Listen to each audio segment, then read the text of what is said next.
मैं काव्या हूँ। मेरे बड़े भाई का नाम आर्यन है। उम्र में मुझसे 3 साल बड़ा, पर दिल में हमेशा मेरा। हम दोनों बचपन से साथ साथ बड़े हुए, पर पिछले साल से कुछ अलग हो गया। जब भी वो मुझे देखता है, उसकी नजरें मेरे होंठों पर, मेरी कमर पर, मेरी टांगों पर ठहर जाती हैं। और मैं तो उसकी एक झलक पर पिघल जाती हूँ। रात को जब वो सोता है, मैं उसके कमरे में चुपके से जाती हूँ और उसकी सांसें सुनती हूँ। मैं जानती हूँ ये गलत है, पर ये गलत इतना सही क्यों लगता है? एक रात मैं डेट पर गई थी। लड़का बोरिंग था। पूरा टाइम बस फोन में लगा रहा। रात 12 बजे मैं घर लौटी, आंखों में आंसू। आर्यन ड्राइंग रूम में बैठा था।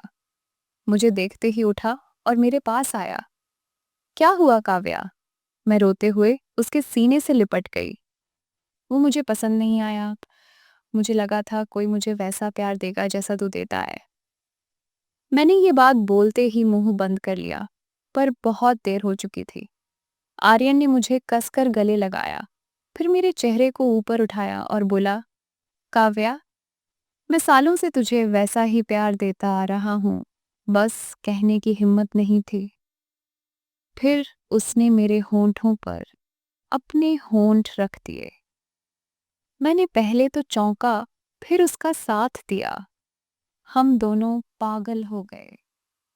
उसने मुझे गोद में उठाया और बाथरूम में ले गया। बड़ा सा शावर था। उसने गुनगुना पानी चालू कर दिया। मेरी ड्रेस गीली हो गई थी। उसने जिप नीचे की और पूरी ड्रेस उतार दी। मैं सिर्फ काली लेस की ब्रा पैंटी में उसके सामने थी। उसने अपनी शर्ट पैंट फटाक से उतार दी। हम पानी के नीचे एक दूसरे से लिपट गए।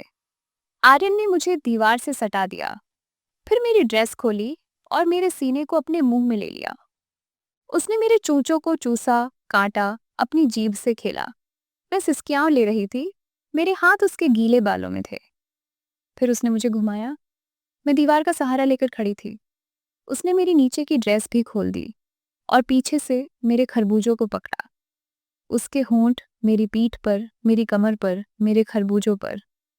फिर उसने मेरी एक टांग ऊपर उठाई और पीछे से अंदर आ गया। पानी हमारे ऊपर बरस रहा था और मैं उसका नाम चिल्ला रही थी। हर धक्का इतना गहरा था कि मेरी टांगें कांप रही थीं। उसने मेरे बाल पकड़कर मुझे पीछे खींचा और मेरे होंठ चूस लिए।